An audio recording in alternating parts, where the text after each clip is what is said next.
For better experience, please rotate your mobile at 90 degrees. నమస్తే DSC అభ్యర్థులారా, DSC preparation 2025కు స్వాగతం. Super fast revision class start చేయడానికంటే ముందుగా మీరు మన ఛానల్కి ఫస్ట్ టైం వచ్చినట్టయితే కనుక ఖచ్చితంగా సబ్స్క్రైబ్ చేసుకుని వీడియోను కంటిన్యూ చేయండి. ఎందుకంటే మన ఛానల్ ద్వారా ఏపీ డిఎస్సి ఎస్జిటికి సంబంధించినటువంటి అన్ని మెథడ్స్ మరియు కంటెంట్కి సంబంధించిన షార్ట్ రివిజన్ నోట్స్ను పీడిఎఫ్ రూపంలో అతి తక్కువ ధరకే అందిస్తున్నాం. ఇప్పటికే 6 మెథడ్స్ మరియు సోషల్ సైన్స్ కంటెంట్, విద్యా దృక్పథాలు, సైకాలజీ, ఎస్జిటి వాళ్లకు రెడీగా ఉంది. మొత్తం 10 సబ్జెక్టులు కలిపి ఒక్కొక్క సబ్జెక్టు 20 నుంచి 25 పేజీల్లో పూర్తయ్యేటట్టుగా తయారు చేశాం. మొత్తం 10 సబ్జెక్టులు కలిపి 125 పేపర్లు మాత్రమే ఉన్నాయి. ఈ పీడిఎఫ్ల ఖరీదు కూడా చాలా తక్కువ, అంటే 250కి అందుబాటులో ఉంది. అంటే ఒక్కొక్క సబ్జెక్టు 25 రూపాయలు మాత్రమే ఉన్నట్టు లెక్క. అతి తక్కువ పేజీల్లో నోట్స్ ప్రిపేర్ చేయడం వల్ల వీటి ద్వారా మీరు చాలా ఫాస్ట్గా రివిజన్ కంప్లీట్ చేయవచ్చు. రోజుకు 25 పేపర్లు కంప్లీట్ చేసినా కూడా 5 రోజుల్లో మొత్తం 10 సబ్జెక్టులను రివిజన్ చేయవచ్చు. షార్ట్ నోట్స్ పీడిఎఫ్లు ఎలా ఉంటాయి అని తెలుసుకోవాలనుకుంటే మన ఛానల్లో చాలా వీడియోస్ ఉంటాయి, ఒకసారి చూడండి. ఇంకా మన ఛానల్ ద్వారా ఈ పీడిఎఫ్లను బేస్ చేసుకొని మనం ఇలాంటి సూపర్ ఫాస్ట్ రివిజన్ క్లాసులు ఫ్రీగా ప్రతి సబ్జెక్టు కూడా ప్రతిరోజు జరుగుతూ ఉంటాయి. ఇవి మీకు టైం వేస్ట్ చేయకుండా, మీ ప్లాన్ను డిస్టర్బ్ చేయకుండా, మీరు నిద్రపోయే ముందు కానీ భోజనం చేసే సమయంలో కానీ వినడానికి, రివిజన్ చేసుకోవడానికి అనుకూలంగా ఉంటాయనే ఉద్దేశంతో చేస్తున్నాం. ముఖ్యంగా గృహిణులు, ఉద్యోగస్తులు, ఒంటరిగా ప్రిపేర్ అయ్యే వాళ్ళు, వీళ్ళందరూ కూడా రోజువారీ పనులు చేసుకుంటూ ఈ క్లాసులు వినడం ద్వారా చాలా ఫాస్ట్గా వాళ్ళు రివిజన్ చేయడానికి ఉపయోగకరంగా ఉంటుంది. కాబట్టి ఖచ్చితంగా మన ఛానల్ను సబ్స్క్రైబ్ చేసుకొని ఈ వీడియోను కంటిన్యూ చేయండి. ఇక లేట్ చేయకుండా మనం వీడియోలోకి వెళ్ళిపోదాం.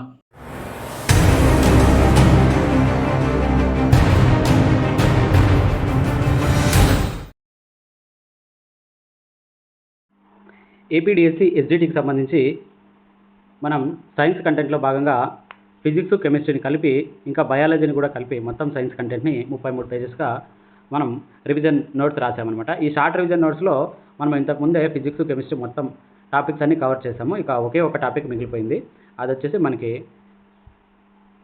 లోహాలు, అలోహాలకు సంబంధించినటువంటి టాపిక్ అనమాట. సో ఈ టాపిక్ మనకి 9th వరకు ఏమేమి టాపిక్స్, దానికి సంబంధించినటువంటి ఏమేమి పాయింట్స్ అన్నీ ఉన్నాయో అవన్నీ కూడా మనము ఇక్కడ కవర్ చేయడం జరిగింది అనమాట. ఇవన్నీ ఈరోజు తెలుసుకుందాం.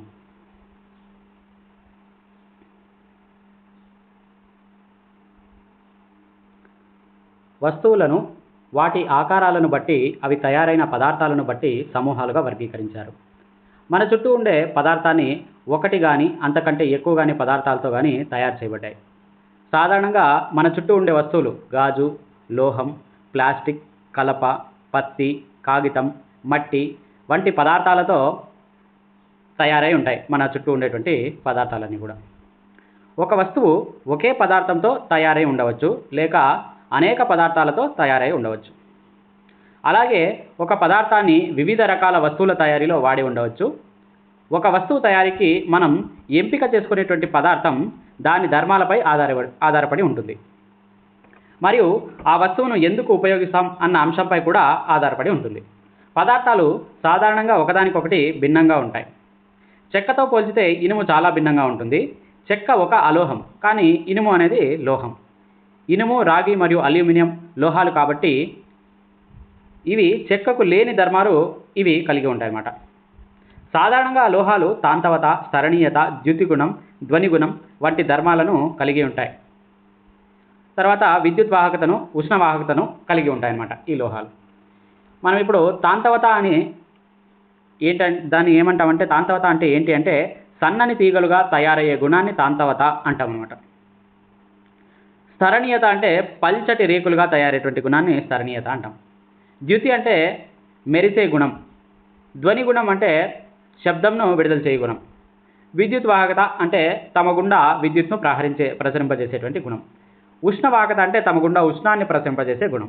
ఇవన్నీ కూడా లోహాలకి ఒకటి కానీ అంతకంటే ఎక్కువ కానీ ఉంటాయన్నమాట.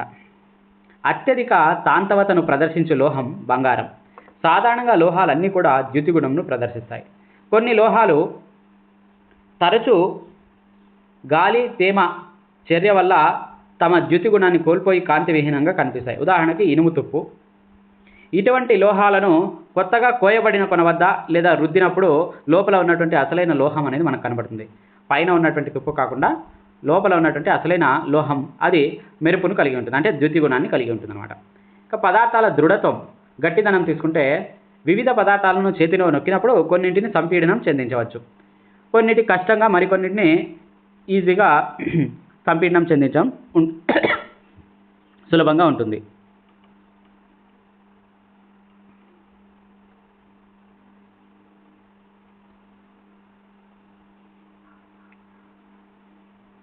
అయితే అత్యధిక శాంతవత ప్రదర్శించే లోహం ఏది అంటే మనం బంగారం అని తెలుసుకున్నాం.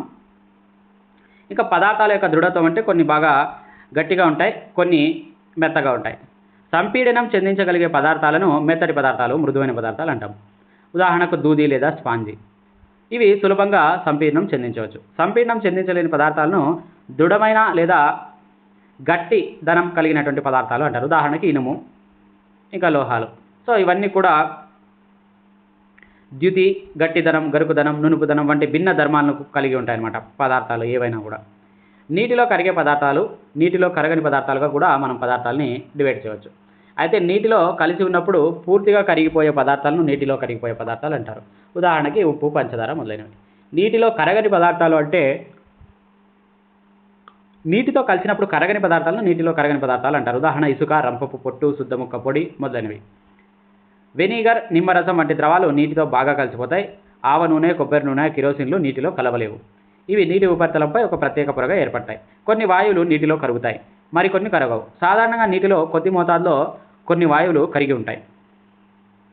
నీటిలో కరిగి ఉన్నటువంటి ఆక్సిజన్ వాయువు నీటిలోని జలచరాలు మరియు మొక్కల మనుగడకు చాలా ముఖ్యమైనది.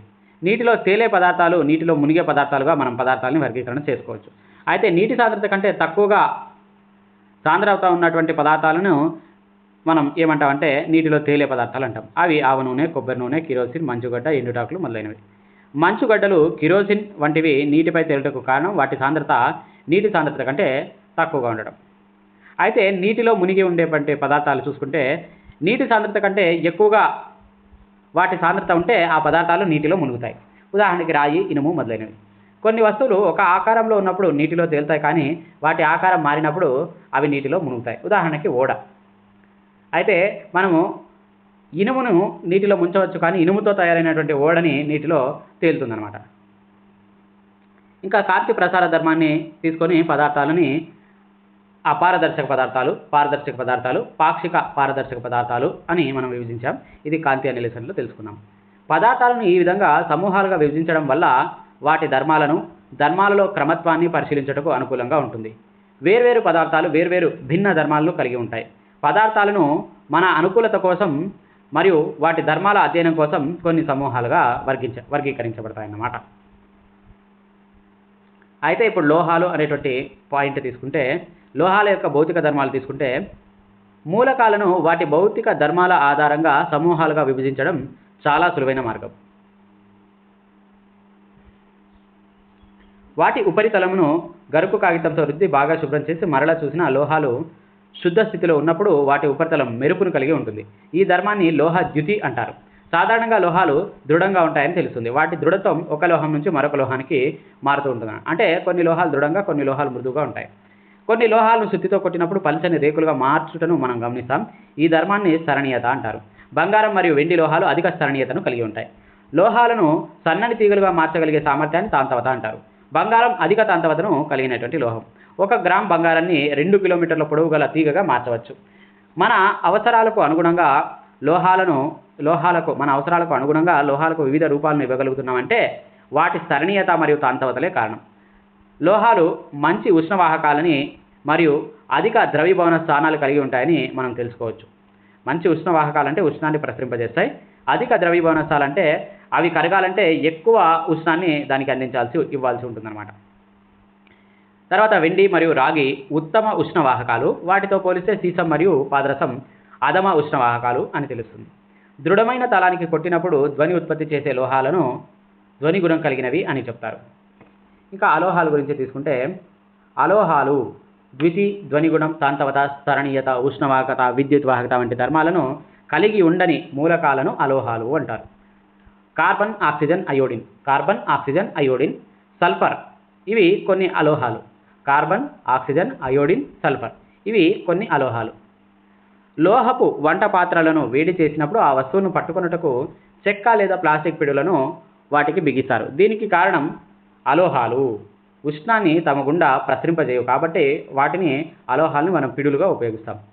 తర్వాత ఎలక్ట్రీషియన్ ఉపయోగించేటువంటి స్క్రూ డ్రైవర్ పిడి ప్లాస్టిక్తో తయారు చేయబడి ఉంటుంది. ఎందుకంటే ప్లాస్టిక్ తన గుండా విద్యుత్ను ప్రసరింపజేయదు. ఇంకా అలోహాలు ధ్వని గుణంను కలిగి ఉండవు. అలోహాలు తాంతవత మరియు సరణీయత ధర్మాలను ప్రదర్శించవు. బొగ్గు, సల్ఫర్ వంటి అలోహాలను సుత్తితో కొట్టినప్పుడు, బొగ్గు అంటే ఇంకా కార్బన్, సో ఇట్లాంటి వాటిని సుత్తితో కొట్టినప్పుడు అవి పొడి పదార్థంగా విచ్ఛిన్నం చేయబడతాయి కానీ తాంతవత సరణీయత ధర్మాన్ని చూపవు. సోడియం, పొటాషియం వంటి లోహాలు, ఇవి లోహాలు, సోడియం, పొటాషియం వంటి లోహాలు మెత్తగా ఉంటాయి, చాకుతో సులువుగా కోయబడతాయి. గది ఉష్ణోగ్రత వద్ద ద్రవ రూపంలో లభించే ఒకే ఒక లోహం ఏంటి అంటే అది పాదరసం. ద్రవ స్థితిలో ఉండేటువంటి అలోహం ఏది అంటే బ్రోమిన్. ద్యుతి గుణం కలిగినటువంటి అలోహం ఏది అంటే అయోడిన్. డైమండ్ చాలా దృఢంగా ఉంటుంది, ఇది ఒక అలోహం. పెన్సిల్ తయారీలో కార్బన్ అలోహంను ఉపయోగిస్తాం. శుద్ధి చేయబడినటువంటి కార్బన్ను విరంజనకారిగా ఉపయోగిస్తాం. ఇంకా సోడియం లోహంను కిరోసిన్లో నిల్వ ఉంచుతారు. ఫాస్ఫరస్ అలోహంను నీటిలో నిల్వ ఉంచుతారు. లోహాలతో పోల్చితే అలోహాలు తక్కువ సంఖ్యలో ఉంటాయి, అంటే 11 ఏమో ఉన్నాయి. తర్వాత carbon, sulphur, iodine, oxygen, hydrogen మొదలైనవి లోహాలకు కొన్ని ఉదాహరణలు. ద్రవ స్థితిలో ఉన్నటువంటి బ్రోమిన్ తప్ప అలోహాలన్నీ సాధారణంగా ఘన పదార్థాలు లేదా వాయువులుగా ఉంటాయి. పాదరసం తప్ప మిగిలిన లోహాలన్నీ అధిక ఉష్ణోగ్రత వద్ద, గది ఉష్ణోగ్రత వద్ద ఘన స్థితిలో ఉంటాయి. కానీ గాలియం మరియు సీజియంలు అల్ప ద్రవీభవన స్థానాలను కలిగి ఉంటాయి. ఈ రెండు లోహాలు అరచేతిలో తీసుకుంటే కరిగిపోతాయి, అంటే ఘన స్థితి నుంచి ద్రవ స్థితిలోకి వస్తాయి అన్నమాట. అయోడిన్ అనేది ఒక అలోహం, కానీ ఇది ద్యుతిని కలిగి ఉంటుంది. కార్బన్ అనేది విభిన్న లోహాలలో లభించేటువంటి అలోహం. ప్రతి రూపాన్ని ఒక రూపాంతరం అంటాం అనమాట. సో వజ్రం కార్బన్ యొక్క రూపాంతరం. తెలిసిన వాటిలో ఇది అతి దృఢమైనటువంటి సహజ పదార్థం మరియు దీనికి అత్యధిక ద్రవీభవన మరియు మరుగు స్థానాలు ఉంటాయి. గ్రాఫైట్ కార్బన్ యొక్క మరొక రూపాంతరం. ఇది ఒక విద్యుత్ వాహకం. గ్రాఫైట్ అనేది విద్యుత్ వాహకం అంట. క్షార లోహాలు తీసుకుంటే లిథియం, సోడియం, పొటాషియం. ఇవి క్షార లోహాలు. ఇవి చాలా మృదువైనవి, వీటిని కత్తితో కోయవచ్చు. ఇవి అల్ప సాంద్రతలను మరియు అల్ప ద్రవీభవన స్థానాలను కలిగి ఉంటాయి. మూలకాలను మరింత స్పష్టంగా లోహాలు మరియు అలోహాలుగా మనం వర్గీకరించాం కదా. ఇప్పుడు మిశ్రమ లోహాలు అనే దాన్ని తీసుకుంటే 2 లేదా అంతకంటే ఎక్కువ లోహాలు, లోహ మూలకాలు లేదా లోహ అలోహ మూలకాల సజాతీయ మిశ్రమాన్ని మిశ్రమ లోహాలు అంటాం. సజాతీయ మిశ్రమాన్ని మిశ్రమ లోహాలు అని అంటాం అన్నమాట. స్టీలు ఒక మిశ్రమ లోహం. ఇక్కడ ఇనుము ప్లస్ కార్బన్ ఉంటుంది, దీన్ని మనం స్టీల్ అంటాం. నాణాలు మరియు పతకాలు తయారు చేయడానికి అల్యూమినియం, రాగి వంటి లోహాలు ఉపయోగిస్తారు, ఆ రెండింటిని కలిపి. ఇంకా కార్బన్ మరియు అయోడిన్ ఘనస్థితిలో ఉండే అలోహాలు. కార్బన్ మరియు అయోడిన్ అనేటివి ఘనస్థితిలో ఉండేటువంటి అలోహాలు. ఇంకా ఉల్లిపాయలు, వెంట్రుకలు, చేతిగోళ్ళు, వెల్లుల్లి, గుడ్డు వంటి వాటిలో సల్ఫర్ అనేది ఉంటుందన్నమాట. ఇంకా ఇప్పుడు లోహాలు అలోహాల యొక్క రసాయన ధర్మాల్లో భాగంగా మనం లోహాలు అలోహాలు ఆక్సిజన్తో చర్య జరిపితే ఏం జరుగుతుంది అనేది చూద్దాం. లోహం ఆక్సిజన్తో చర్య జరిగినప్పుడు లోహ ఆక్సైడ్ ఏర్పడుతుంది అనమాట. అంటే లోహ ఆక్సైడ్ అంటే లోహం ఆక్సిజన్తో చర్య జరపడం అంటే అది మండటం అని మనం అర్థం చేసుకోవచ్చు. మండితే ఏం జరుగుతుంది, ఏదైనా కానీ బూడిద ఏర్పడుతుంది. దీన్నే మనం ఏమంటామంటే లోహం యొక్క బూడిద ఏర్పడితే లోహ ఆక్సైడ్ అంటాము, అలోహం యొక్క బూడిద ఏర్పడితే అలోహ ఆక్సైడ్ అంటాం అనమాట. రాగిని గాలిలో వేడి చేసినప్పుడు అది ఆక్సిజన్తో సంయోగం చెంది కాపర్ ఆక్సైడ్ అనేటువంటి నల్లని ఆక్సైడ్ను ఏర్పరుస్తుంది, అంటే నల్లటి బూడిద ఏర్పరుస్తుంది. 2Cu + O2 gives rise to 2CuO, so copper oxide. ఇదే విధంగా అల్యూమినియం ఆక్సైడ్ను అల్యూమినియం ఏర్పరుస్తుంది. మెగ్నీషియం ఆక్సైడ్ను మెగ్నీషియం ఏర్పరుస్తుంది. ఫెర్రస్ ఆక్సైడ్ను ఫెర్రస్ ఏర్పరుస్తుంది. ఈ రకంగా ఫెర్రస్ ఏర్పరిచేటప్పుడు దానికి ఆక్సిజను, నీరు 2 ఉండాలన్నమాట. తర్వాత ఈ రకంగా ఆక్సైడ్లు ఏర్పడతాయి. లోహాలకు కానీ అలోహాలకు కానీ ఈ రకమైనటువంటి ఆక్సైడ్లు ఏర్పడతాయి గాలితో చర్య పొందితే. లోహ ఆక్సైడ్లు క్షార స్వభావం కలవి, అంటే మెగ్నీషియం ఆక్సైడ్, జింక్ ఆక్సైడ్ ఇలాంటివన్నీ కూడా లోహ ఆక్సైడ్లు క్షార స్వభావం కలవి.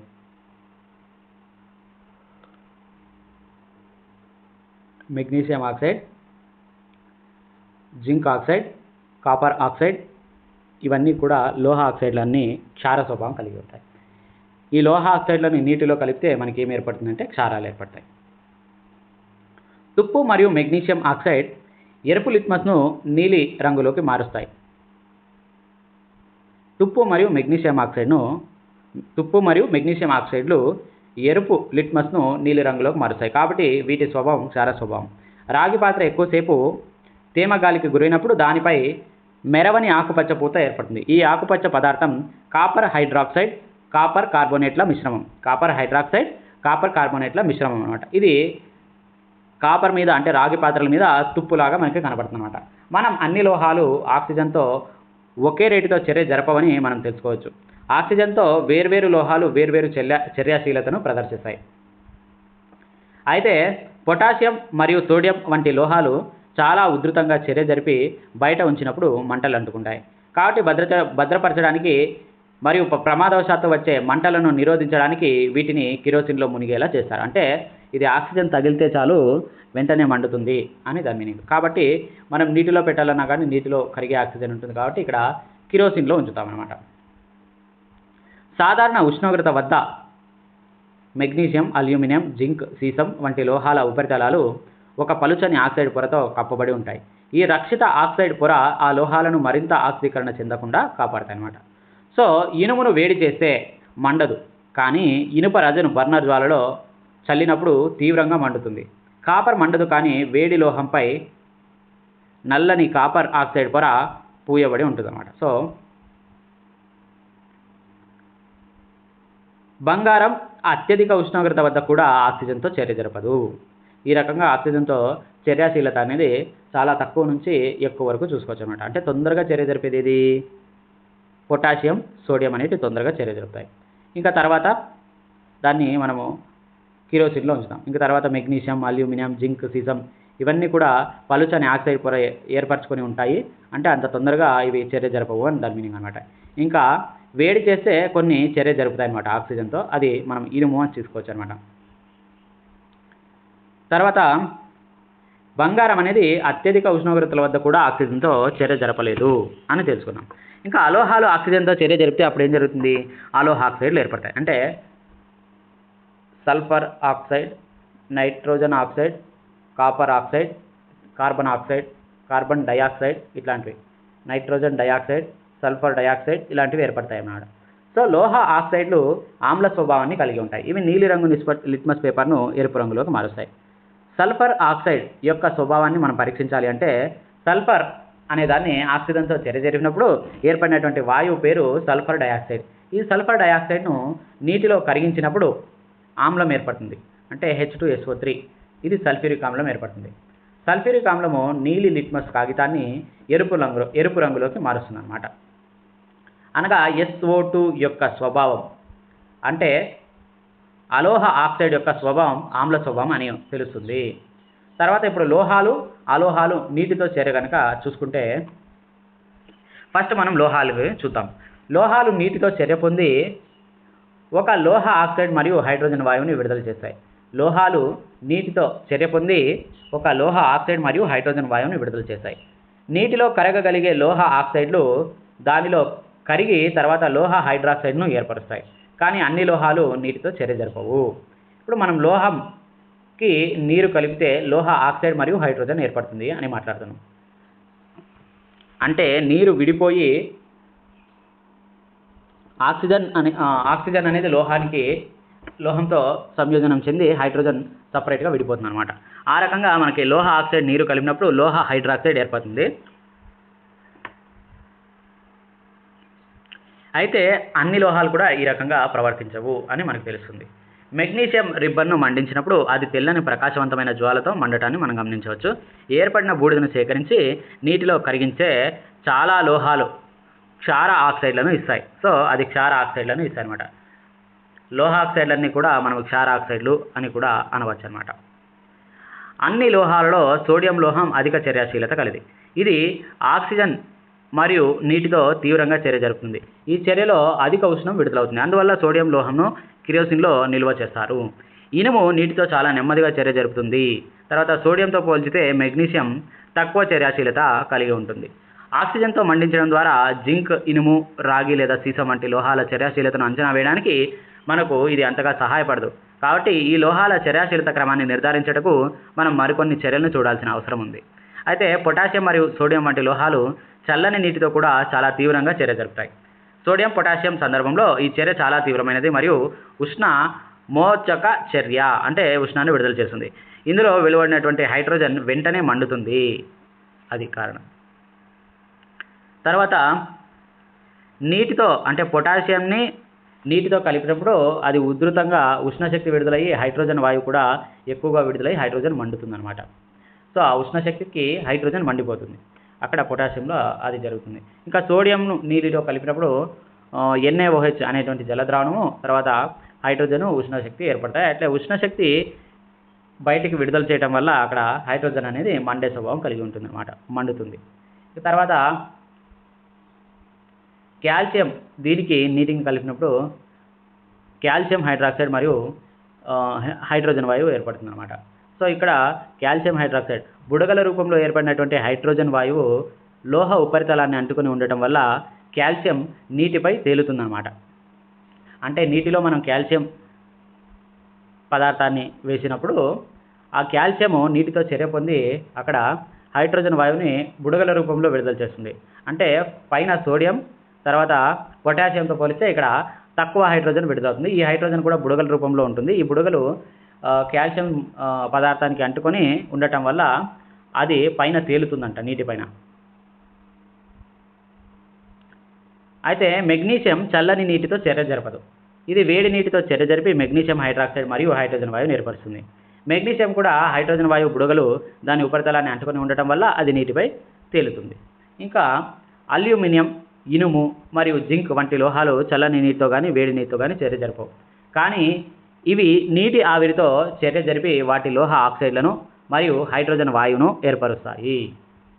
లోహ ఆక్సైడ్ను మరియు హైడ్రోజన్ వాయువును ఏర్పరుస్తాయి. ఎందుకు? అక్కడ నీరు ఉంటుంది, ఆక్సిజన్ ఉంటుంది. కాబట్టి ఆక్సిజన్ సమక్షంలో అయితే ఆక్సైడ్ వస్తుంది, నీటి సమక్షంలో అయితే హైడ్రోజన్ వస్తుంది.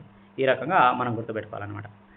తర్వాత అల్యూమినియాన్ని నీటిలో కలిపితే ఏం జరుగుతుందంటే హైడ్రోజన్ ఏర్పడుతుంది, అల్యూమినియం ఆక్సైడ్ ఏర్పడుతుంది. తర్వాత ఇనుముకి నీటిని కలిపితే అక్కడ నీటి ఆవిరి అనేది కలిపితే గాలి కూడా ఉంటుంది. కాబట్టి ఫెర్రస్ ఆక్సైడ్ వల్ల హైడ్రోజన్ ఇంకా ఏం ఏర్పడుతుంది? ఫెర్రస్ ఆక్సైడ్ అంటే తుప్పు, తర్వాత హైడ్రోజన్, తర్వాత ఇంకా మనకి ఆక్సిజన్ అనేది కూడా ఏర్పడే అవకాశం ఉంటుంది అన్నమాట.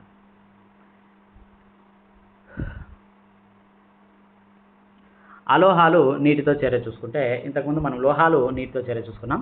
ఇప్పుడు అలోహాలు నీటితో చర్య చూసుకుంటే అలోహాలకు ఎగ్జాంపుల్ సల్ఫర్. ఈ సల్ఫర్ పొడిని మనం మండించినప్పుడు మండుతున్న సల్ఫర్పై ఒక పరీక్షరానికను ఉంచి ఏర్పడినటువంటి పొగలను సేకరిస్తే అదేంటి? Sulphur oxide. సో కొద్దిగా నీటిని చేర్చితే సల్ఫర్ హైడ్రాక్సైడ్ ఏర్పడుతుంది. ఇది చాలా అలోహాలు నీటిలో కరిగినప్పుడు ఆమ్ల ఆక్సైడ్లను ఉత్పత్తి చేస్తాయి. ఇప్పుడు మన దగ్గర ఉన్నటువంటిది ఆమ్ల ఆక్సైడ్ అనమాట. సో దాన్ని నీటిలో కరిగిస్తే ఏం జరుగుతుంది అంటే ఆమ్లం ఏర్పడుతుంది. సో సాధారణంగా అలోహాలు గాలిలో అధిక చర్యశీలత కలిగి ఉన్నప్పటికీ నీటితో చర్య జరపలేవు. అటువంటి అలోహాలు నీటిలో నిల్వ చేయబడతాయి. సో బయట ఉంచితే గాలితో చర్య పొందుతాయి కాబట్టి నీటిలో నిల్వ చేయబడతాయి. ఫాస్ఫరస్ అనేది అధిక చర్యశీలత కలిగినటువంటి అలోహం. గాలి తగిలితే మండిపోతుంది కాబట్టి వాతావరణం గల ఆక్సిజన్ తగలకుండా దీన్ని నీటిలో ఉంచుతారనమాట. చాలా వరకు లోహ ఆక్సైడ్లు నీటిలో కరగవు, కానీ కొన్ని మాత్రం నీటిలో కరిగి వాటి ఆల్కలీన్లను ఏర్పరుస్తాయి. సోడియం ఆక్సైడ్ మరియు పొటాషియం ఆక్సైడ్లు నీటిలో కరిగి ఆల్కలీన్లను ఏర్పరుస్తాయి అన్నమాట. తర్వాత రసరాజము అంటే ఏంటి అంటే లాటిన్లో నీరు అని అర్థము. లాటిన్లో రాజా అంటే నీరు అని అర్థం అంట. తర్వాత 3:1 నిష్పత్తిలో అప్పుడే తయారు చేసినటువంటి గాఢ హైడ్రోక్లోరిక్ ఆమ్లం మరియు గాఢ నైట్రిక్ ఆమ్లాల మిశ్రమాన్ని మనము రసరాజము అంటాం. ఈ ఆమ్లాలు ఒంటరిగా చేయలేని పనులు, అంటే బంగారాన్ని కరిగించడాన్ని ఈ రెండు ఆమ్లాలు కలిసి బంగారాన్ని కరిగించగలుగుతాయి అన్నమాట. రసరాజం అనేది అత్యంత క్షయం చెందించే పొగలు చిమ్మించే ద్రవం అన్నమాట. సో బంగారాన్ని మరియు ప్లాటినంను కరిగించగలిగే కొన్ని కారకాలలో ఈ రసరాజం కూడా ఒకటి. ఇప్పుడు లోహ లవణాలు ద్రావణాలతో లోహాల చర్యలు చూసుకుంటే, లోహ లవణాల ద్రావణాలతో లోహాల చర్య చూసుకుంటే, సమ్మేళనాల ద్రావణంలో గల గలన స్థితి నుంచి చర్యాశీలత గల లోహాలు అల్ప చర్యాశీలత గల లోహాలను స్థానభ్రంశం చేస్తాయి. అన్ని లోహాలు ఒకే రకమైనటువంటి చర్యాశీలత కలిగి ఉండవు. లోహం ఏ లోహం బిని దాని ద్రావణం నుంచి స్థానభ్రంశం చెందిస్తే అది లోహం బి కంటే చురుకైనది, సులభంగా మరియు తేలికగా చెప్పవచ్చు. సులభంగా మరియు తేలికంగా చెప్పవచ్చు. చురుకైనదని సులభంగా మరియు తేలికంగా చెప్పవచ్చు. సో లోహం ఏ ప్లస్ బి యొక్క లవణ ద్రావణం ఏ యొక్క లవణ ద్రావణం ప్లస్ లోహం ఈ రకంగా ఉంటుంది. తర్వాత లోహాలు అలోహాలు ఆమ్లాలతో చర్య జరిగితే ఏ రకంగా జరుగుతుంది అంటే, లోహాలు ఫస్ట్ తీసుకుంటే ఆమ్లాలతో చర్య జరిపినప్పుడు హైడ్రోజన్ వాయువు విడుదలవుతుంది. ఇంతకుముందే మనం తెలుసుకున్నాం. లోహం లవణం తీసుకుంటే లోహాలు ఆమ్లంతో చర్య జరిపి లవణం నీరు ఏర్పడుతుంది అనమాట. ఈ చర్యలో పరీక్ష నాళిక మూతి దగ్గర మండుతున్న అగ్గిపుల్లను తీసుకొచ్చినప్పుడు టప్ అనే శబ్దం వస్తుంది. టప్ అనే శబ్దం అనేది హైడ్రోజన్ వాయువు ఉనికిని సూచిస్తుంది. రాగిని వేడి చేసినా కూడా సజల హైడ్రోక్లోరిక్ ఆమ్లంతో చర్య జరపదు, కానీ సల్ఫ్యూరిక్ ఆమ్లంతో చర్య జరుగుతుంది. అల్యూమినియం ఆక్సైడ్, జింక్ ఆక్సైడ్ వంటి కొన్ని లోహ ఆక్సైడ్లు ఆమ్ల మరియు క్షార ప్రవర్తన రెండింటిని కలిగి ఉంటాయి. ఆమ్లాలతో అలాగే క్షారాలతో రెండింటితో చర్య పొంది లవణం నీరును ఉత్పత్తి చేసే ఇలాంటి లోహ ఆక్సైడ్లను యాంఫోటెరిక్ ఆక్సైడ్లు అంటారు. ఆమ్లాలు క్షారాలతో అల్యూమినియం ఆక్సైడ్ చర్య కింది విధంగా ఉంటుంది. హెచ్చరిక ఏంటంటే, సోడియం మరియు పొటాషియం లోహాలు చల్లని నీటిలో సైతం తీవ్రంగా చర్య జరుపుతాయి, కావున వాటిని మనం ప్రయోగాలకు తీసుకోకూడదు. నత్రిక ఆమ్లంతో చర్య పొందినప్పుడు లోహాలు హైడ్రోజన్ వాయువుని విడుదల చేయవు. ఎందువలనంటే HNO అనేది బలమైన ఆక్సీకరణ. ఏర్పడిన హైడ్రోజన్ వాయువును అది నేరుగా వినియోగించుకుంటుంది, కాబట్టి అక్కడ హైడ్రోజన్ అనేది విడుదల కాదు. మరియు తను కూడా ఏవేని నైట్రోజన్ ఆక్సైడ్లుగా క్షయకరణం చెందుతుంది. కాబట్టి మెగ్నీషియం, మాంగనీసులు అతి సజల HNOతో చర్య జరిపి H2 వాయువుని విడుదల చేస్తాయి. మెగ్నీషియం విషయంలో బుడగలు ఏర్పడే రేటు ఎక్కువగా ఉంటుంది. ఈ సందర్భంలో చర్య అత్యంత ఉష్ణమోచకం కూడా. అయితే చర్యాశీలత చూస్తే అత్యధికంగా మెగ్నీషియం, తర్వాత అల్యూమినియం, తర్వాత జింక్, తర్వాత ఫెర్రస్ ఉంటుంది అన్నమాట. సో ఈ క్రమంలో తగ్గుతూ ఉంటుంది. రాగి విషయంలో బుడగలు ఏర్పడవు మరియు ఉష్ణోగ్రతలో మార్పు కూడా రాదు. దీన్ని బట్టి సజల HClతో రాగి చర్య జరపదని మనం అర్థం చేసుకోవచ్చు. ఇంకా లోహాలు అలోహాలు క్షారాలతో చర్య తీసుకుంటే, లోహాలు సోడియం హైడ్రాక్సైడ్ అంటే క్షారంతో చర్య జరిపి వాయువును ఉత్పత్తి చేస్తుంది. అది హైడ్రోజన్ వాయువును ఉత్పత్తి చేస్తుంది. తర్వాత క్షారాలతో అలోహాల చర్యలు సంక్లిష్టమైనవి. బంగారం మరియు ప్లాటినం వంటి లోహాలు గాలిలో చర్య జరపవు. లోహాలకు గల స్థరణీయత ధర్మం వలన మిఠాయిలకు అలంకరించడానికి అల్యూమినియంను చక్కటి పల్చలుగా రేకులుగా మార్చి మిఠాయిలపై అలంకరిస్తారు. ఇక తర్వాత స్థానభ్రంశ చర్యలు తీసుకుంటే కనుక, లోహాలు స్థానభ్రంశ చర్యలో పాల్గొంటాయి. ఒక సమ్మేళనంలో ఒక మూలకపు లేదా ప్రాతిపదికను వేరొక మూలకపు లేదా ప్రాతిపదికతో స్థానభ్రంశం చెందిస్తే ఆ చర్యను స్థానభ్రంశ చర్య అంటారు. తక్కువ చర్యాశీలత గల లోహాలు ఎక్కువ చర్యాశీలత గల లోహాలను స్థానభ్రంశం చెందించలేవు. ఈ పాయింట్ గుర్తుపెట్టుకోవాలి. లోహాల చర్యాశీలత క్రమం ఎట్లా ఉంటుందంటే, క్రియాశీలత ఆధారంగా లోహాలను క్రింద చూపిన విధంగా అవరోహణ క్రమంలో అమర్చవచ్చు. ఒకటి కాపర్ సల్ఫేట్, తర్వాత CuSO4 కాపర్ సల్ఫేట్, దానికి జింక్ కలిపితే జింక్ సల్ఫేట్ ఏర్పడుతుంది. తర్వాత రెండోది కాపర్ సల్ఫేట్కి ఇనుము మేకు అంటే ఐరన్ వేస్తే ఫెర్రస్ సల్ఫేట్ మరియు కాపర్ ఏర్పడుతుంది. ఇక జింక్ సల్ఫేట్కి కాపర్ ముక్కలు వేస్తే చర్య జరగదు. ఐరన్ సల్ఫేట్కి కాపర్ ముక్కలు వేసినా చర్య జరగదు. జింక్ సల్ఫేట్కి ఐరన్ మేకు వేసినా కానీ చర్య జరగదు అనమాట. సో ఎక్కువ చర్యాశీలత గల లోహం తక్కువ చర్యాశీలత గల లోహంను స్థానభ్రంశం చెందిస్తుంది, కానీ తక్కువ చర్యాశీలత గల లోహం ఎక్కువ చర్యాశీలత గల లోహాన్ని స్థానభ్రంశం చెందించదు. ఇది బేసిక్ రూల్ అనమాట స్థానభ్రంశ చర్యలకి. So CuSO4 + Zn gives rise to ZnSO4 + Cu. అదేవిధంగా CuSO4 + Fe gives rise to FeSO + Cu. Zn చర్యాశీలత Cu కంటే ఎక్కువ. తర్వాత ఇనుము చర్యాశీలత కాపర్ కంటే ఎక్కువ. సో కాపర్ కంటే ఈ రెండింటివి ఎక్కువ అనమాట. ఫస్ట్ చర్యాశీలత క్రమం తీసుకుంటే కాపర్కి చాలా తక్కువ, తర్వాత జింక్కి చర్యాశీలత ఎక్కువ. తర్వాత కాపర్కి ఇనుముకి పోలిస్తే ఇనుముకి చర్యాశీలత ఎక్కువ, కాపర్కి తక్కువ. ఇప్పుడు ఇనుముకి జింక్కి పోలిసినా కూడా జింక్కి ఎక్కువ, తర్వాత ఇనుముకి చర్యాశీలత తక్కువ. ఇక్కడ మనకు ప్రయోగం కూడా ఉంది. ఈ ప్రయోగాల్లో ఆ డీటెయిల్స్ అన్నీ ఉంటాయన్నమాట. అయితే లోహాలు అలోహాల యొక్క ఉపయోగాలు తీసుకుంటే, యంత్రాలు, ఆటోమేటిక్ విమానాలు, రోడ్లు, ఉపగ్రహాలు, పారిశ్రామిక యంత్రాలు, పరికరాలు, వంట సామాగ్రి, నీటి బాయిలర్లు మొదలైనటువంటి అనేక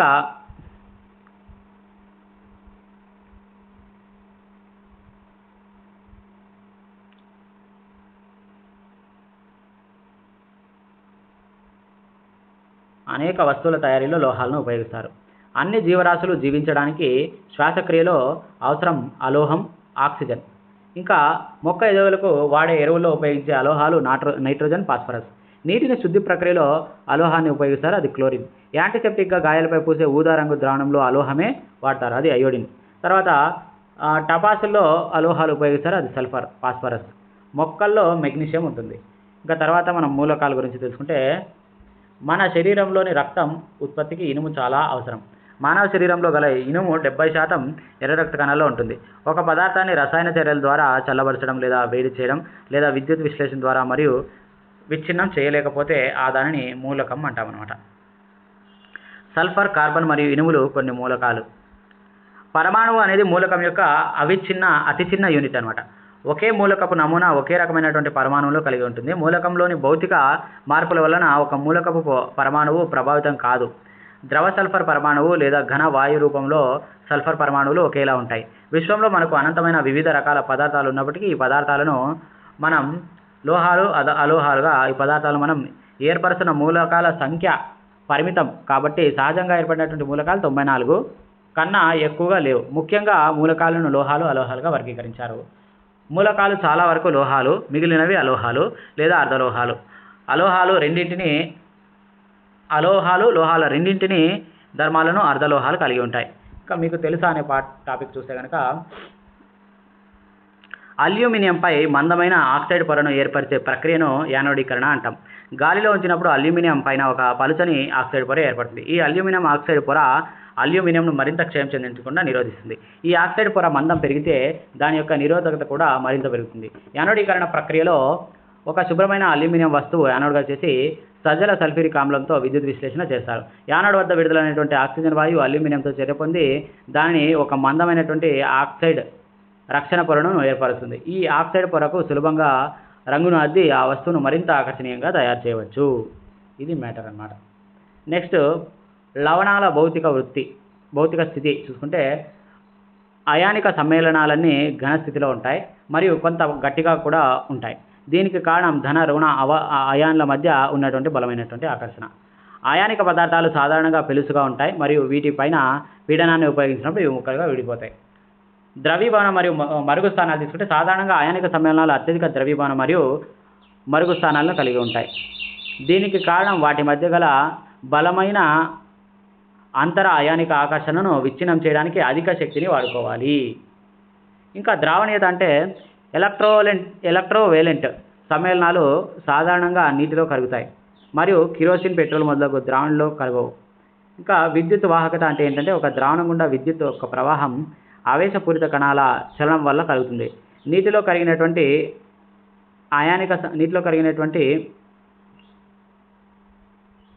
అయానిక సమ్మేళనాల ద్రావణాలు అయాన్లను కలిగి ఉంటాయి. వీటి గుండా విద్యుత్ ప్రవహింపజేసినప్పుడు ఈ అయాన్లు వ్యతిరేక ఎలక్ట్రోడ్ స్థితిలో అయాన్ల కదలిక సాధ్యం కాదు. కానీ అయానిక సమ్మేళనాల గలన స్థితిలో విద్యుత్ వాహకత ప్రదర్శిస్తాయి. ఉష్ణ శక్తి వలన వ్యతిరేక అయాన్లు స్వేచ్ఛగా కదులుతాయి మరియు విద్యుత్ను ప్రవహింపజేస్తాయి. అది లోహాల గురించి ఇంకా చిన్న టాపిక్ ఉంది.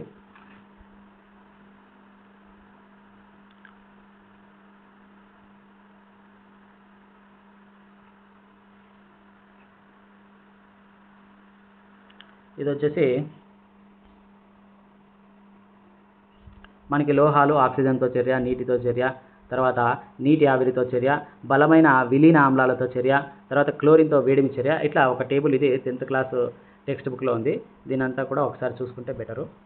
తర్వాత లోహాల లభ్యత చూసుకుంటే, మనకి లోహాల లభ్యత అనేది లోహాల యొక్క ప్రధాన వనరు భూపటలం. సముద్రం నీరు కూడా సోడియం క్లోరైడ్, మెగ్నీషియం క్లోరైడ్ వంటి కరిగే లవణాలను కలిగి ఉంటుంది. భూపటలంలో సహజంగా లభించే మూలకాలను లేదా సమ్మేళనాలను ఖనిజాలు అంటారు. కొన్ని ప్రాంతాల్లో ఖనిజాలు అధిక శాతంలో నిర్దిష్ట లోహాన్ని కలిగి ఉంటాయి మరియు వాటి నుంచి లోహాన్ని పొందడం లాభదాయకంగా ఉంటుంది. ఇలాంటి ఖనిజాలను ధాతువులు అంటారు. ఇక లోహ సంగ్రహణ గురించి చూసుకుంటే, మీరు లోహాల చర్యాశీలత శ్రేణి గురించి తెలుసుకున్నారు ఇంతకుముందే. ఈ పరిజ్ఞానంతో ఒక లోహాన్ని దాని ధాతు నుంచి ఎలా సంగ్రహిస్తారో మనం పూర్తిగా అవగాహన సులభంగా చేసుకోవచ్చు. కొన్ని లోహాలు భూపటలంలో స్వేచ్ఛాయుత స్థితిలో లభిస్తాయి, మరికొన్ని వాటి సంయోగ పదార్థాల రూపంలో లభిస్తాయి. చర్యాశీలత శ్రేణిలో అడుగున ఉన్నటువంటి లోహాలకు చర్యాశీలత తక్కువ. ఇవి తరచుగా స్వేచ్ఛా స్థితిలో లభిస్తాయి. ఉదాహరణకు బంగారం, వెండి, ప్లాటినం మరియు రాగి ఇలా స్వేచ్ఛా స్థితిలో లభిస్తాయి. రాగి మరియు వెండి లోహాలు వాటి ఆక్సైడ్ లేదా ఆక్సైడ్ ధాతువు వంటి సంయోగ స్థితిలో కూడా లభిస్తాయి. చర్యాశీలత శ్రేణిలో ఎగువ భాగంలో ఉన్నటువంటి లోహాలు అంటే అధిక చర్యాశీలతను కలిగి ఉండి ఇది ఎప్పుడు స్వేచ్ఛా స్థితిలో లభించును.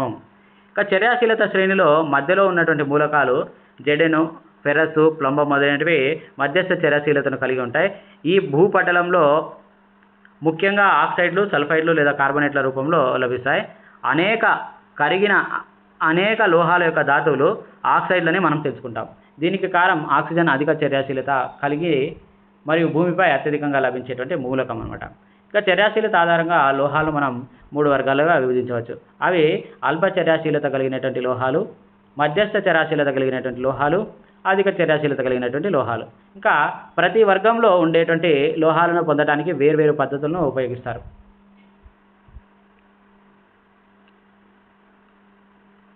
ధాతువు నుంచి స్వచ్ఛమైన లోహాన్ని పొందుటకు చాలా సోపానాలు ఉంటాయి. ఈ సోపానాల సారాంశాన్ని మనం ఇవ్వడం జరిగింది, అది చూద్దాం. ధాతువును సాంద్రీకరించుట, అవన్నీ డీటెయిల్స్ అన్ని ఇక్కడ ఇచ్చారంట. ధాతువుని ఫస్ట్ సాంద్రీకరించుట, దాని గురించి మనం ఇప్పుడు చూద్దాం. ధాతువును సాంద్రీకరించు. భూమి నుంచి తవ్విన ధాతువులు సాధారణంగా అధిక మోతాదులో మట్టి, ఇసుక మొదలైన మలినాలతో కలుషితమై ఉంటాయి. లోహ సంగ్రహణకు ముందుగానే ఈ మలినాలను ధాతువు నుంచి తొలగించాలి. ధాతువు నుంచి ఖనిజ మలినాన్ని వేరు చేయడానికి ఉపయోగించే ప్రక్రియలు ఖనిజ మాలిన్యం మరియు ధాతువు యొక్క భౌతిక లేదా రసాయన ధర్మాల మధ్య వ్యత్యాసాలపై ఆధారపడి ఉంటాయి. వాటిని అనుసరించి విభిన్న వేరువేరు పద్ధతులను వాడతారు. చర్యాశీలత శ్రేణిలో దిగువన ఉన్నటువంటి లోహాల సంగ్రహణ. చర్యాశీలత శ్రేణిలో దిగువన ఉన్నటువంటి లోహాల చాలా వరకు తక్కువ చర్యాశీలత కలిగి ఉంటాయి కాబట్టి కేవలం ఈ లోహ ఆక్సైడ్లను వేడి చేసి క్షయకరణం చేయడం ద్వారా లోహాలను పొందవచ్చు. ఉదాహరణకు HGS అనేది పాదరసం యొక్క ధాతువు, అదింది సిస్నాబార్ అనేది పాదరసం యొక్క ధాతువు. గాలి సమక్షంలో దీన్ని వేడి చేసినప్పుడు మొదటగా మెర్క్యూరిక్ యాసిడ్ ఏర్పడుతుంది. మెర్క్యూరిక్ యాసిడ్ను మరింత వేడి చేసి క్షయకరణం చెందించడం ద్వారా అది పాదరసంగా మారుతుందన్నమాట. ఇదే విధంగా ప్రకృతిలో బాగా విరివిగా లభించే ధాతువును కేవలం గాలిలో మండించడం ద్వారా రాగిని పొందవచ్చు అన్నమాట.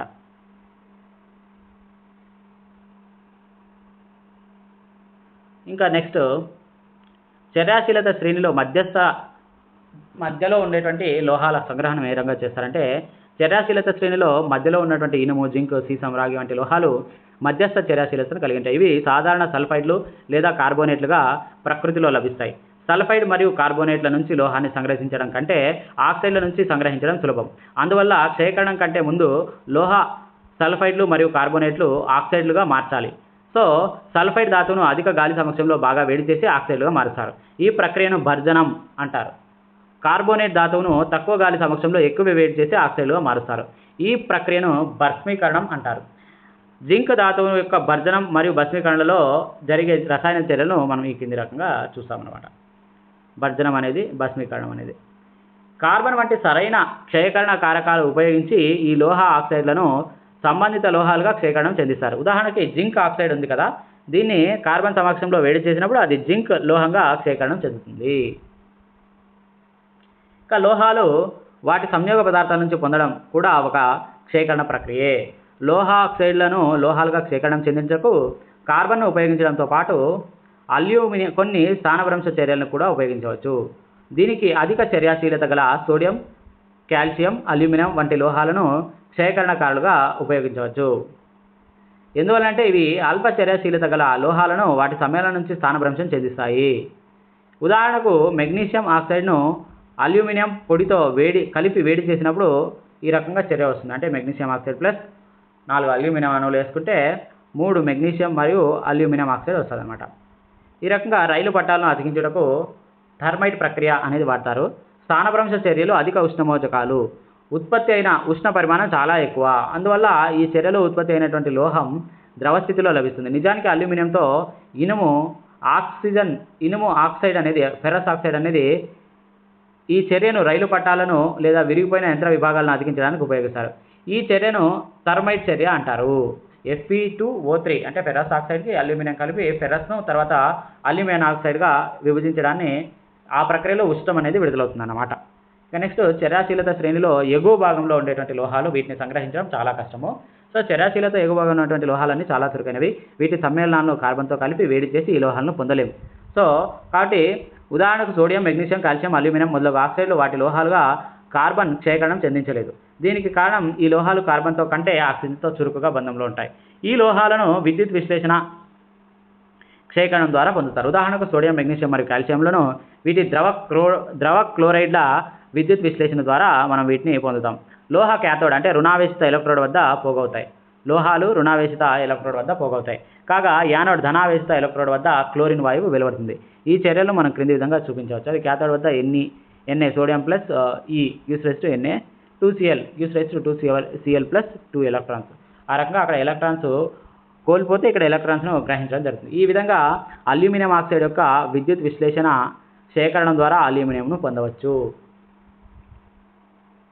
నెక్స్ట్ వచ్చేసి లోహాలను శుద్ధి చేయడం గురించి ఆలోచిస్తే పైన వివరించిన వివిధ క్షయకరణ పద్ధతుల ద్వారా పొందినటువంటి లోహాలు స్వచ్ఛమైనవి కావు. ఇవి మలినాలను కలిగి ఉంటాయి. స్వచ్ఛమైన లోహాన్ని పొందుటకు వీటిని తప్పనిసరిగా మలినాలను తొలగించాలి. మలినాలు కలిగినటువంటి లోహాలను శుద్ధి చేయటం బాగా విస్తృతంగా ఉపయోగించే పద్ధతి విద్యుత్ శుద్ధి చేయడం. సో విద్యుత్ శోధనం అంటే రాగి, జింక్, తగరం, నికెల్, వెండి, బంగారం లాంటి లోహాలను విద్యుత్ విశ్లేషణ ప్రక్రియ ద్వారా శుద్ధి చేస్తారు. ఈ ప్రక్రియలో మలినాలు కరిగిన లోహాన్ని యానోడ్ గాను మరియు ఒక పలుచని శుద్ధ లోహపు రేకు క్యాథోడ్ గాను ఉపయోగిస్తారు. ఇదే లోహానికి చెందినటువంటి లవణ ద్రావణంను విద్యుత్ విశ్లేషంగా ఉపయోగిస్తారు. ఇక్కడ రాగి యొక్క విద్యుత్ విశ్లేషకం చూసుకుంటే ఇక్కడ సమీకృత కాపర్ సల్ఫేట్ ద్రావణంను విద్యుత్ విశ్లేషం అంటాము. యానోడ్ ఒక మలినం కలిగినటువంటి రాగి పలక, క్యాథోడ్ అనేది శుద్ధమైనటువంటి రాగి పలక. సో ఇక్కడ విద్యుత్తు ప్రవహింపజేయడం ద్వారా శుద్ధమైనటువంటి రాగి క్యాథోడ్పై నిక్షిప్తం అవుతుంది. అంటే దానికి సమాన పరిమాణంలో శుద్ధ లోహం అనేది విద్యుత్ విశ్లేషణ నుంచి క్యాథోడ్ మీదకు నిక్షిప్తం అవుతుంది. కరగగలిగే మలినాలు ద్రావణంలోకి చేరుతాయి. కాగా కరగని మలినాలు యానోడ్ కిందికి చేరుతాయి అన్నమాట. దీనిని యానోడ్ మడ్ అంటారు. లోహక్షయం అంటే ఏంటి? లోహక్షయం గురించి అధ్యయనం 1లో మనం ఇంతకుముందే చేసుకున్నాం. తుప్పు పట్టడం గురించి. గాలి తగిలేటట్లు ఉంచినటువంటి వెండి సామాన్లు కొన్ని రోజులకు నల్లగా మారుతాయి. దీనికి కారణం వెండి గాలిలో ఉన్న సల్ఫర్తో చర్య పొంది దానిపైన బాగాన సిల్వర్ సల్ఫైడ్ యొక్క పలుచని పొరను ఏర్పరుస్తాయి. గాలిలో తేమగా ఉన్నటువంటి కార్బన్ డైఆక్సైడ్తో రాగి చర్య పొందును. ఈ రకంగా నెమ్మదిగా గోధుమ రంగులోకి మారి మెరుపును కోల్పోతాయి మరియు ఆకుపచ్చని పూతను పొందుతాయి. ఈ ఆకుపచ్చని పదార్థం క్షార కాపర్ కార్బోనేట్. ఇంకా ఇనుము ఎక్కువ కాలం గాలిలో తేమకు గురైనప్పుడు తుప్పు అనబడేటువంటి ఒక గోధుమ రంగు పొరల వంటి పదార్థం మనం చూడవచ్చు. ఇంకా లోహక్షయం నివారణ చేయడానికి ఏం చేయాలి అంటే పెయింట్ వేయట, నూనె, గ్రీజు పూయట, గాల్వనీకరణము, క్రోప్లేటింగ్, ఎలక్ట్రోప్లేటింగు, తర్వాత యానోడీకరణం లేదా మిశ్రమ లోహాలను తయారు చేయడం ద్వారా ఇనుము తుప్పు పట్టును నివారించవచ్చు. పలుచని జింకు పొరను పోయడం ద్వారా ఉక్కు మరియు ఇనుము తుప్పు పట్టకుండా రక్షించే పద్ధతిని గాల్వనీకరణం అంటారు. జింకు పూత పోసినప్పటికీ గాల్వనీకరణం చేసినటువంటి పరికరం తుప్పు అనేది పట్టదనమాట. లోహ ధర్మాలను అభివృద్ధి పరచడానికి మిశ్రమ దోమాల తయారీకి ఇది ఒక మంచి పద్ధతి. అంటే లోహ ధర్మాలను అభివృద్ధి పరచడానికి మిశ్రమ లోహాల తయారీ అనేది ఒక మంచి పద్ధతి. ఈ పద్ధతిలో మనకు కావాల్సినటువంటి ధర్మాలను పొందవచ్చు. ఉదాహరణకు ఇనుము అత్యంత విరివిగా వాడే లోహం, కానీ ఇది దాని శుద్ధమైన స్థితిలో ఎప్పుడూ ఉపయోగించబడదు. ఎందువలంటే ఇది చాలా మెత్తగా ఉంటుంది మరియు వేడి చేస్తే సాగుతుంది. కాబట్టి దీనికి స్వల్ప పరిమాణంలో కార్బన్ను కలపడం ద్వారా ఇది చాలా గట్టిగాను దృఢంగాను మారుతుంది.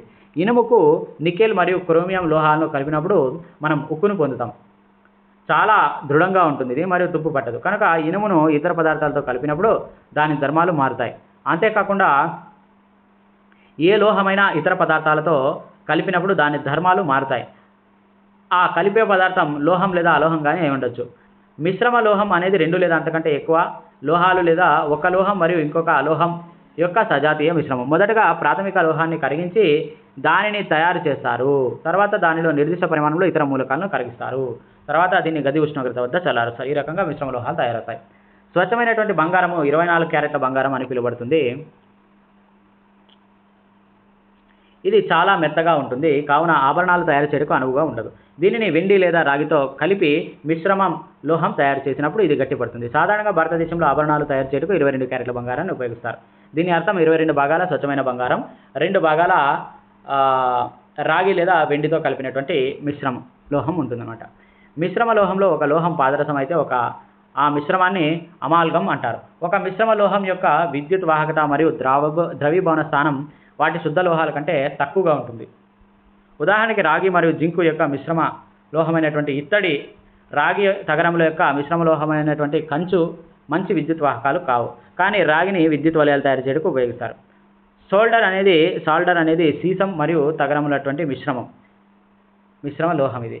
దీని ద్రవీభవన స్థానం తక్కువగా ఉండటం వలన విద్యుత్ తీగలను వెల్డింగ్ చేయడానికి ఉపయోగిస్తారన్నమాట.